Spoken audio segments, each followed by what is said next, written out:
So annual conference just wrapped up literally at, I don't know, 1:30 or 2, something like that today. And it was a full experience. I mean, Carol and Jeff were both there, and Jennifer was there.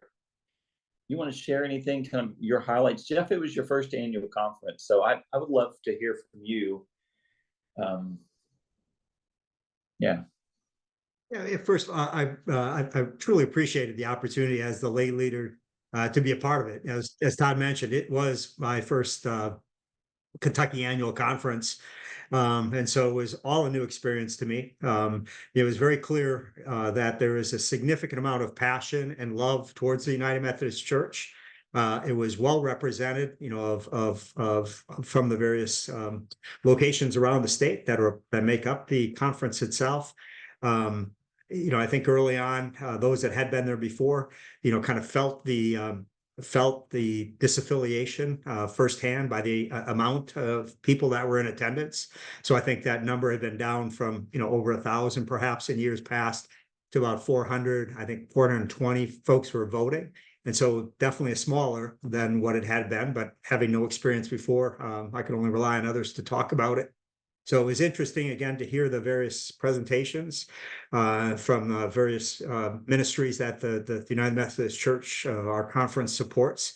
Good to learn more and see all the good work that's being done. Interesting to learn a little bit more about the budget. And again, some of the challenges that the finance organization of the conference are having to address based, again, on all the disaffiliation and the amount of dollars available, of how best to use those dollars across the ministries that are supported. So I love the ordination ceremony, so the service that was held, and truly valued in being a part of that. To see those that were seeking how to achieve that level within the ministry be recognized, it was very powerful and impactful to be a part of that. And then also just the amount of prayer over the course of the days that we were there, that everything was foundationally built in prayer, which again was very meaningful and impactful as a participant. So again, just really valued the opportunity to be a part of it and to attend this year. Thanks for that. Carol, you want to give us your impressions?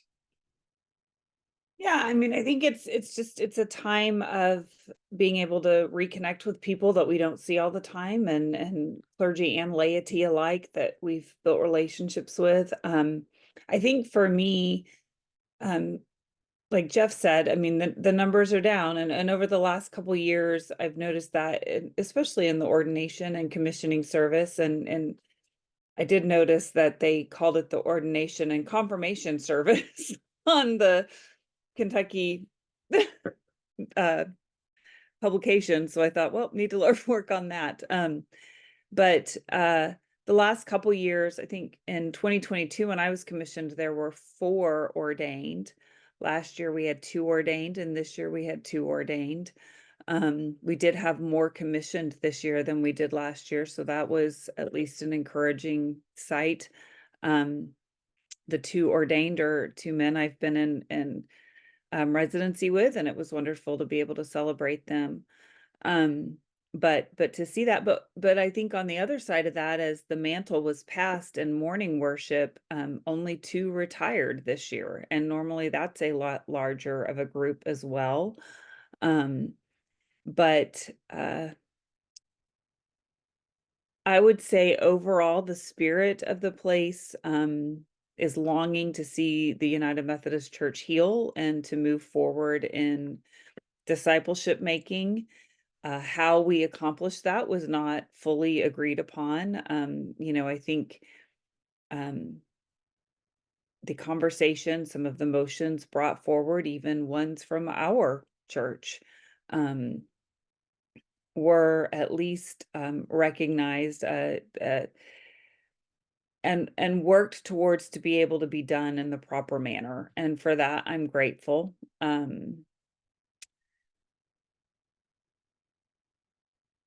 my personal feeling is there still needs to be some healing and some work done from our highest leadership of our bishop and our cabinet to help us feel that they are with us.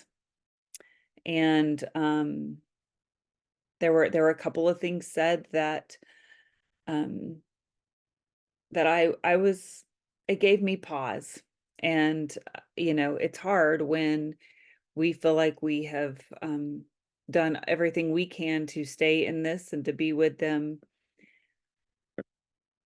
And we still are, and we will continue to be, but I would like to see some of our bishop and cabinet reach out to us and let us know that they're with us as well. So, I mean, there was a bit of,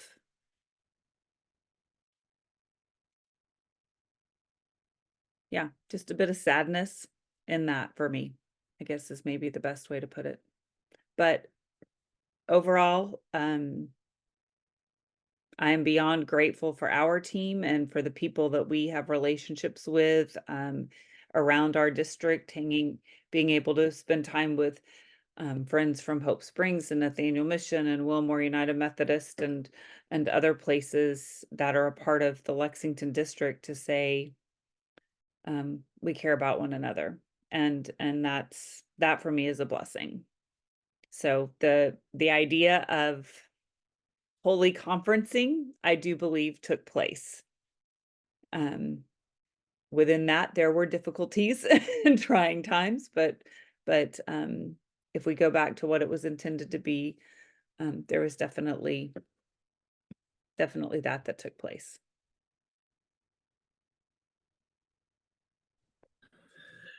Let me give you some perspective that on just the United Methodist Church's presence in Kentucky as a whole, prior to pandemic to last year.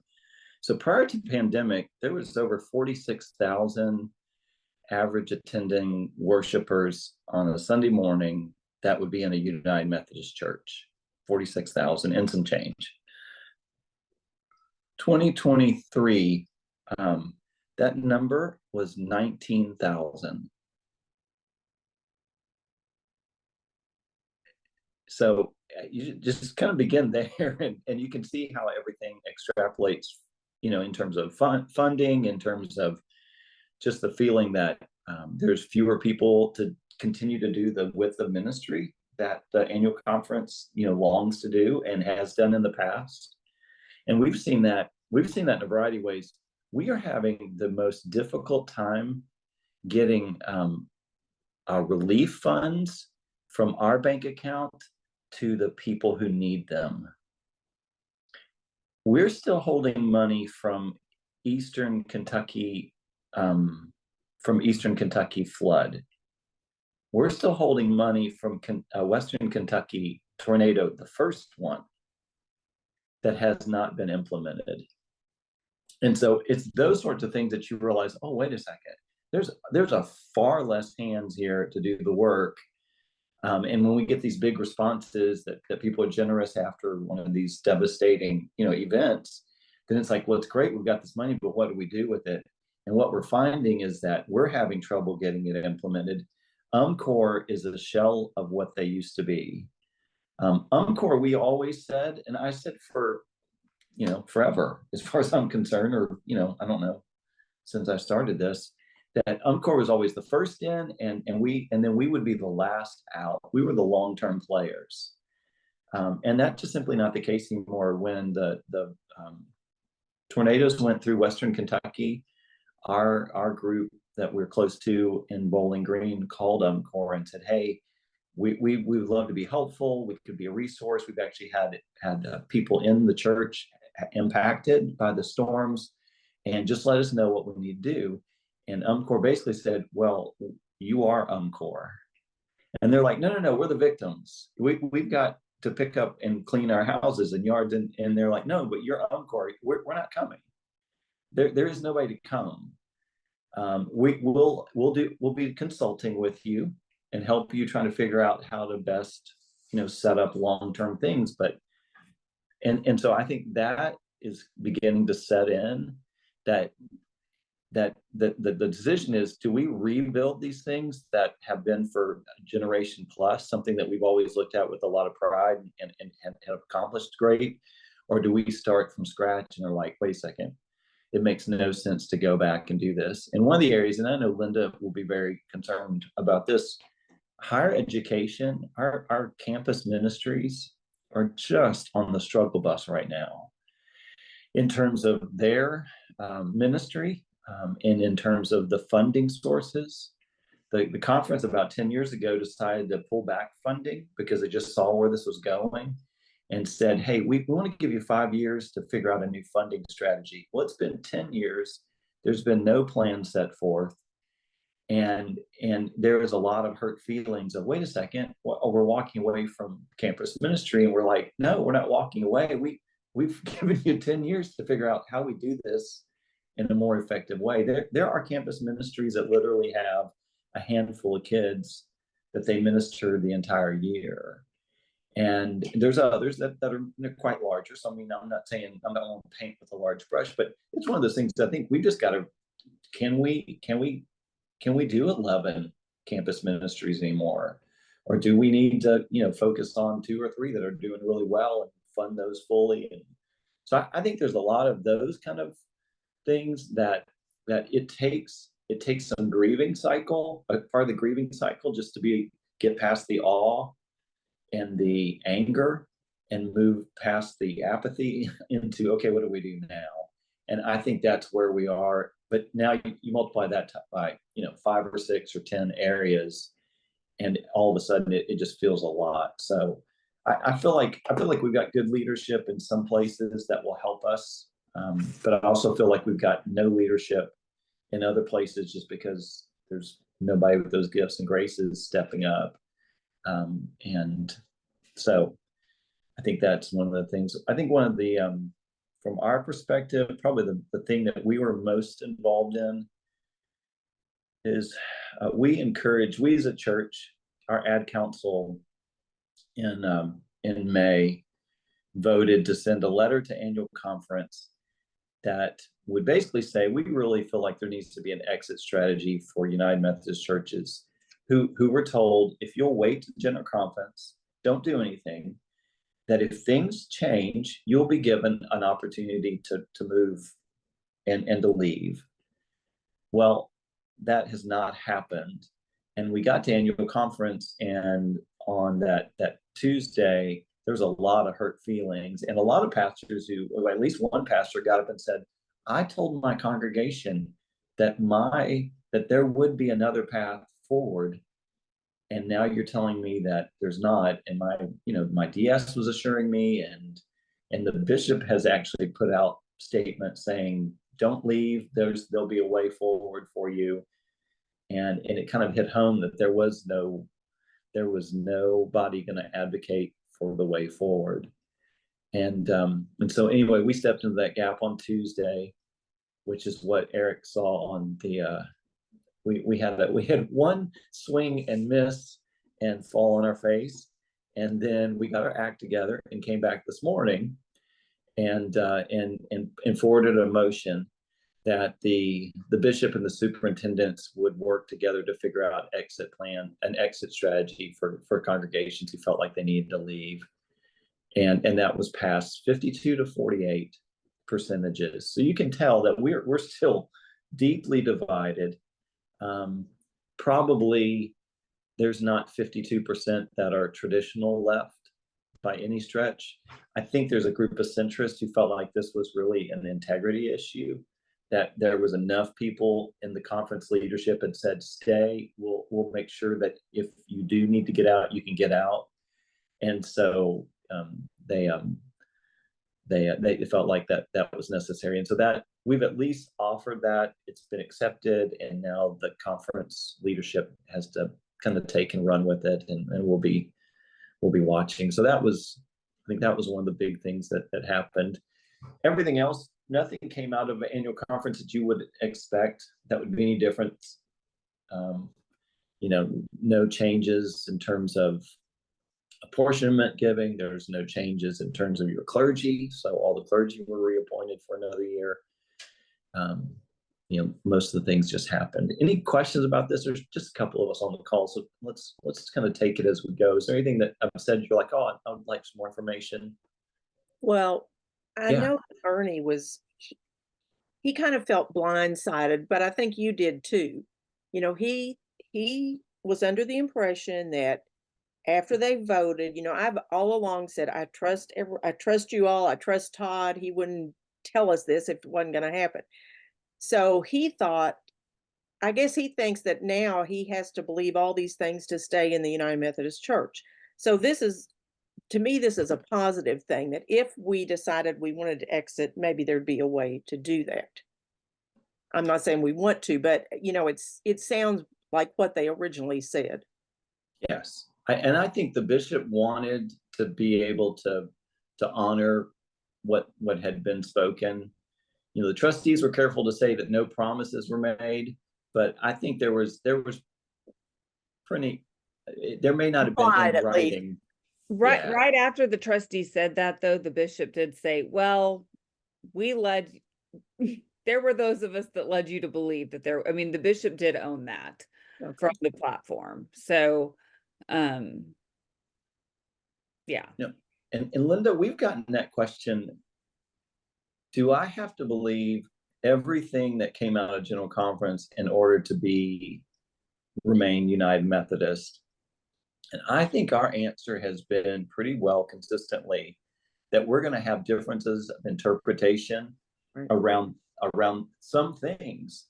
Now, the divinity of Christ, we can't have any differences of interpretation, but we've said around marriage that we can. And so we continue to lean into that. And so I didn't hear anything coming out of annual conference that would lead me to believe that we're wavering on, oh, it's going to be punitive if you are conservative and remain in the UMC. There was bending over backwards to accommodate my motions when they did not have to. So I felt really good about that. Personal, but I could not have been more proud to say I was part of the First United Methodist Church in Lexington. And I owe so much of it to our pastoral leadership team. It was, again, saw it firsthand, the connectivity that you folks have across the conference with other districts, with other organizations, as well as taking such a challenging position on a very difficult issue in a leadership type of role. Again, couldn't be more proud. And so thank you for what you do. Well, let's, so SPR, Luann, you want to give us, I hate to put you on the spot, but I will unless, yeah. Yeah, sure. SBR was tasked, I'll say, by administrative council to come up with 2 documents. And actually, we've got, hang on, with 2 purposes, 2 purposes, let's say. One of them is to provide a document that is, if and when the time comes that we have another clergy appointment at our church, that they are comfortable, I guess is the word I would use. These are my words. We're going to work through this, but are comfortable with our theological statement for any future appointments. And actually that will be drawn from our theological statement, from the Book of Discipline, what the rules are, and those kinds of things about appointments. The other part of that document is what we're calling a letter of support of our clergy, which is a statement of where they are coming down on performing marriages, officiating at marriages. And we just met about it, I guess that was last week, and we're just starting on the process. Jeff is going to take the part on continuity of appointments, and then I'm going to appoint the person. I'm going to be lead on our letter of support for the staff, for the clergy. We talked about it. I've asked SPR members to send me their thoughts on that, and I've only gotten one, sadly, so I may have to be more aggressive about getting a response. But the process will be, we'll put together the thoughts. And actually, Jeff and I were talking about on Sunday that this might actually be one document. I don't know. We're talking about that, that it might, and one document in that when we share this with the congregation, which is who this is intended for, really, is for the congregation, that it might be just as well to have this in one, combined into one document. So the logistics of how we're going to share the information is still TBD, to be determined. And the content we're working on right now. Yeah, I hope, and we have another meeting. SPR meets again in July, and I hope that we'll have a draft that we can send out before that meeting so that everybody will have, and I actually think it's easier to respond to a document than to originate one. So I hope that once we get something on paper, that the SPR membership will respond and edit and make comments. I hope that's how that happens. I will admit I have done nothing on this. I will. I will. Hopefully in the next couple of days, because I'm going to be out of town next week. So yeah, that's our charge. And I think for me, the reason that's important that we do this is I love transparency so that everybody knows where everybody stands. I don't know if that's exactly the purpose, but I do think it's important that we have something out. The SPRC says we support our clergy in their decision. We trust them to be doing what God is calling them to do. And where that plays out is up to them. Anything else? I can give you a quick update on wedding policy. So a couple of things that they met about, or they met for a length of time and reviewed our current policy and then about potential changes. But the thing I think came out of that was that everybody was already like, yes, this is what we want to be. We refuse to be a wedding venue. We want to be a place where the service of worship in a wedding happens. And so that's going to be our focus, has been our focus, and will continue to be our focus. And that really kind of leads us in every direction. Like, what do we need to do to make sure it is a service of worship and it's simply not we're renting out a hall, beautiful as it is? There's a couple of things. The first thing is we've said that we really want the new policy to say that all premarital counseling will be conducted by our staff and our clergy staff. Right now, the policy says that if you want to do premarital counseling and you have someone else, they just email me and say, "Hey, we've done it." But we feel like we want to embrace the premarital counseling and adding, what exactly does the Bible speak to in terms of marriage and covenant? What does that mean, and how does that form us? And really to kind of revamp our process. If it is going to be a worship service, then we're going to double down on what we do, leading up to that point. And I think everybody was universal and like, yes, let's do that. There's enough confusion. Let's add some clarity. We do not have a wedding policy for Andover and offerings. So we right now we have a policy that really is downtown, and we haven't considered, well, what would it look like at offerings and Andover? And what we've decided on is there's two layers of there's policy and there's procedures. So policy would be something that we would all share together. So regardless of where you're married, there's a few things that we'll all have in common. A, premarital counseling has to be done. B, we reserve the right to do a marriage. We reserve a right to not do a marriage. And that runs from clergy to the administrative staff to our wedding coordinators and everyone in between. We do not have to do any wedding, period, regardless. And so it is always kind of in that we see this as an evangelistic outreach. There have been seasons that we've done 20+ weddings downtown only. And the amount of people that we get to see in the pews and the amount they get exposure to us and the stories. Amanda John Brumfield are a perfect example. They joined the church to get the discounted rate on their wedding. It is, and I'm telling Amanda's story. She's going to shoot me for this. John won't shoot me, but Amanda will. So they joined the church to get the discounted rate. They got married, had Clara. Clara was baptized, and John was baptized the same day. Made a proclamation of faith, was baptized. And now, I mean, what would we do without the Brumfields in a lot of different places? And we just feel like we do not want to cut that off. There was a lot of conversations. Oh, do we do fewer? What do we do? And like, we don't want to cut that off. We feel like that's God's spirit at work, and so we want to embrace it. And so how do we do more of it, not try to do less of it?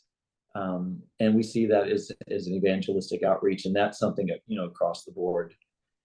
A couple of things that I think we just want to continually communicate. We're not saying we're going to do one thing at one place and one thing at another in terms of what these policies are. So there will be a wedding will be a wedding regardless of where it is. We're gonna try quickly to get away from same-sex wedding language and traditional wedding or whatever, and just get to it's the wedding.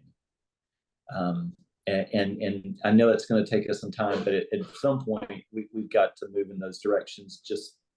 It just helps us to all think alike in terms of just what our expectations are.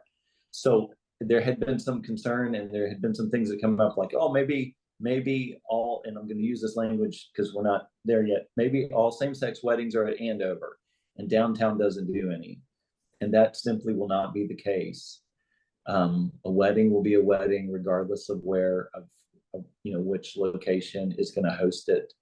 The things that may be different is you may be able to do recorded music at Andover. First, you may not be able to do it downtown. You may be able to, I don't know, variety of things that would be kind of tweaks to the service. But each of the locations are going to kind of hold tight to, we're going to be doing weddings, and now the wedding definition in that United Methodist Church is basically 2 adult persons. And so we'll embrace that. August 20th looks doable. We spent almost 3 hours and felt like we had a really good handle on the things that we need to get addressed. Spend July working on that, come back, have a kind of a meeting to look at some of the final draft details, get that to trustees, get it to administrative council, and then everybody will be able to see it basically August 21st. Some of the implications will be for not only internal weddings, but also external weddings. So after this policy is passed and adopted, one of the big changes is like for Eric and Jean now, did Caroline's wedding in the sanctuary, and had certain things that we needed to do. And I'm not required to do the same things for Sean and Paige's wedding in Louisville. I am, but I'm not required to do it. But we're gonna make that the same. So if I'm doing a wedding here or at a horse farm or anywhere else, premarital counseling will be required. We're gonna have kind of a standard just way that we communicate and deal with folks, so that there's a lot of continuity. So we don't feel like we're saying 2 things depending on where you are. So if a same-sex couple comes to First United Methodist Church and says, we feel strongly that we'd like to get married there, we will be able to provide those services. And we want to make sure that it's done in a way that it looks like every other wedding. And because we feel like we absolutely owe everybody that. And so we're still working through what that looks like in terms of clergy, but we feel like we've got a really good handle on that, and that we'll just not ready to completely announce that until everybody has a chance to tell their own story. But probably in the next month or so, that'll be clear. We're not changing anything about weddings, at least until January 1. So we have time to live into this. And if you know anything about what happens around weddings, if you start on January 1 receiving, we would like to get married here, but it's usually months out. It's not next week for the most part. So we're probably looking at sometime probably late spring, early summer, before we would see, you know, a change kind of in what weddings look like. Policy. One of the things that we did want to talk about tonight, and I think that's one of the elephants in the room that we need to, as Eric said, we need to get it out there. And I'm going to go ahead and say that this isn't the first time I've made these public statements, but this is the first time after General Conference I've made public statements that I'm about to make, and then Carol's going to share her heart too. I am desperately looking to be supportive of all of our persons in the congregation and their discipleship, period. That is my heart. And I feel like God's grown me personally in the last 10 years in ways that I can't even fully put words to. But I know that my heart's changed, and it has grown. And I felt like all through this process that this has been one of the callings from God that have been placed on my life, to help us as a people, and to help me personally to kind of process what does this all mean in terms of weddings and human sexuality and everything. And I've grown by leaps and bounds. I want to be incredibly supportive, like I said, of everyone, and I feel like that I have been. I've done everything I possibly can do to make sure that you not only can think based on your convictions, but now we'll be able to practice our convictions. And that's where the rubber meets the road for me, because we're not a thinking group. I mean, that's disciples do. They don't just think, but they do. And I think we're living into a day where we can not only think, but we can also practice. And there's going to be a difference kind of in interpretation, and not only in our head, but how it's lived out in our lives. And I feel really good that we as a congregation are at this place where we're embracing that and saying, look, we do have differences. We're agreeing that we're probably not all completely comfortable right now, but we're gonna live into this. I want to be supportive up to a point. I am still not comfortable officiating or blessing a same-sex marriage. I don't want to say it in a way that feels judgmental. I just want to say it in a way that's clear, because I feel like, clarity is kindness. I hope it is anyway. And so moving forward, I'm going to continue to do weddings when asked, and we'll continue to embrace those moments. But it will be with weddings that have one man and one woman.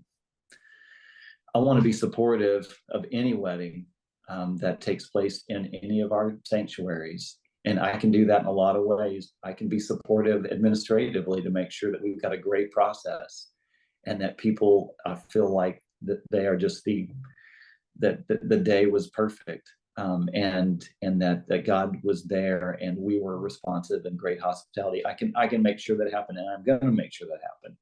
I can be there to support in presence anyone who would want me there, because I feel like that is the role of the pastor, is to be right there in those moments. And when we're invited in, we need to go and do that. And my commitment is to continue to be as supportive as I possibly can be, knowing this. I know there's going to be some difficult decisions coming and some difficult conversations coming, quite frankly, because I'm sure I'll be asked to do some weddings and I'm going to have to say, I love you. This hurts me to be even saying this, but my convictions are that I can't officiate in a same-sex wedding. But how else can I support you? And what else can I do to make sure that you know that God loves you and God has a plan, and we're here for you. And so I'm going to need to figure out language continually, because this probably won't be the last time that I say this, but we are recording this. And I hope that, I hope that if you're listening to this and you're not on the call, that if you have questions, you're going to call me and you're going to text me, or you're going to whatever, show up at my office, and know that I would love to just sit and share my heart and hear your heart, and see where, God's at work between all of us. Yeah. Okay. Thank you.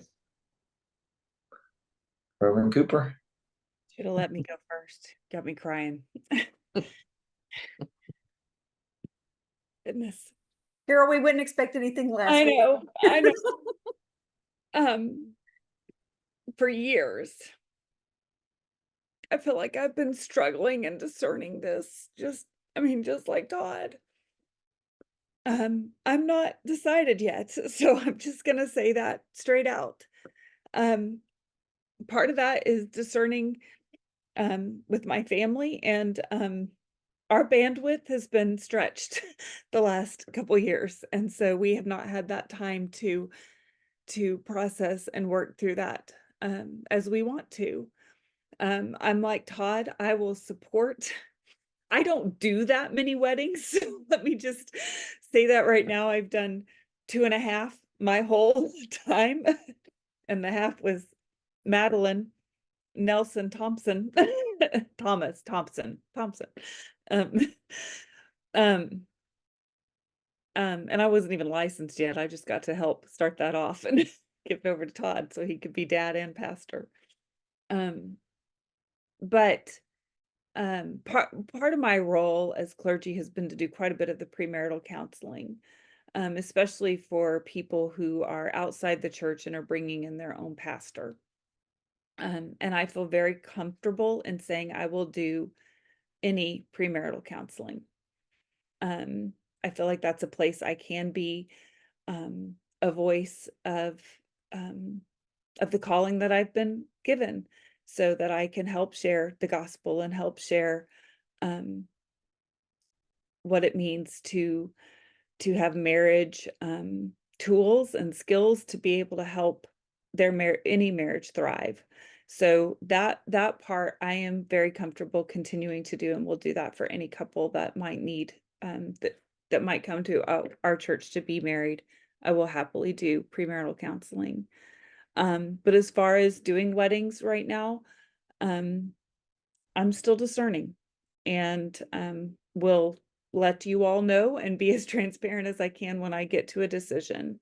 But for now, I probably won't be doing many weddings at all.